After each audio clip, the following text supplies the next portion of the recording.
I'm Dr. Lenore Coleman, President and founder of Healing Our Village. Welcome to our diabetes prevention program. On this session, we are going to talk about how to take a fitness break.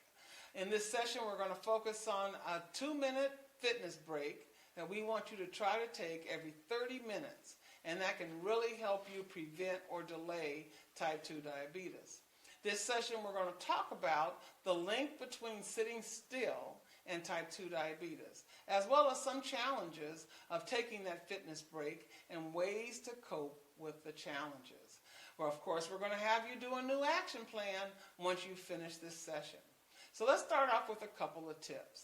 1, keep track of how much time you spend sitting still every day.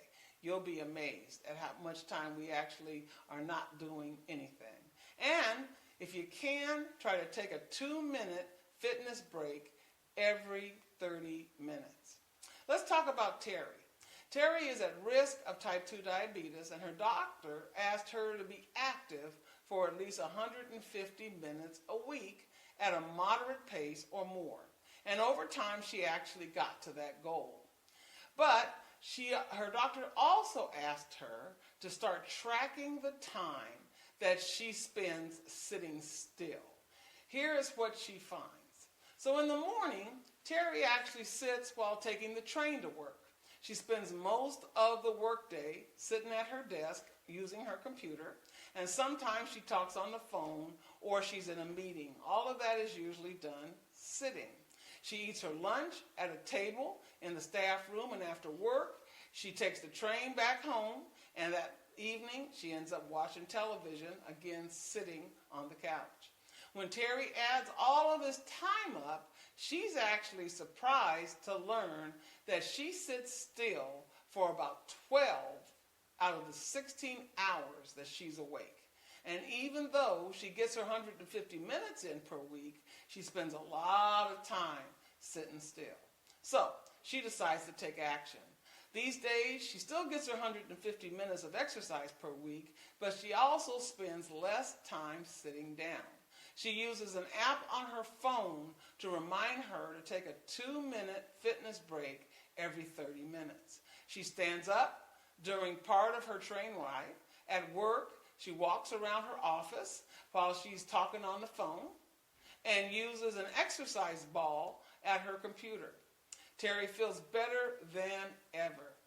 So, let's talk about these challenges and how to cope with these challenges as it relates to taking a fitness break. So, challenge number 1 is I don't have enough time for fitness breaks. All right? Well, there are ways for you to cope with that.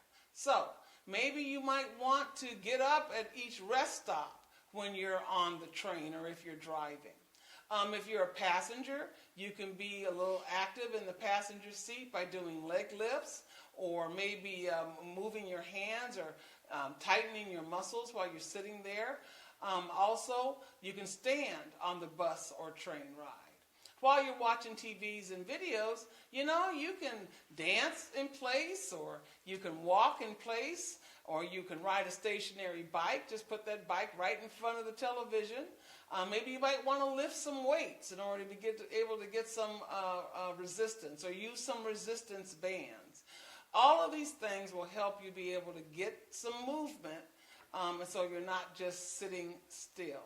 While you're on your computer, if you think you can do it, try to see if you can sit on an exercise ball while you're there at your computer. Boy, that will really provide you with a lot of exercise. Or at least stand up while you're at the computer and maybe take some weights, maybe stand in place while you're there, proofreading what you've just typed on your computer. Maybe while you're talking on the telephone, you can do some side steps, so step side to side, again march in place, or just walk around while you're talking. Ask your co-workers to hold stand-up meetings so you're not sitting in the meeting for hours. Take the stairs instead of the elevator at work. Maybe talk to a co-worker in person instead of sending an email to them. Or you maybe use a copy machine that's on the other side of the building. Ask your friends or family to remind you to take a fitness break, because maybe you might forget. Maybe put a little post-it note somewhere that you'll see it. Or you can always set a timer on your phone or use a phone or computer app that reminds you. All of these are ways to cope with getting in those fitness breaks. I want to thank you very much for your attention. We hope you enjoyed learning how to take a fitness break.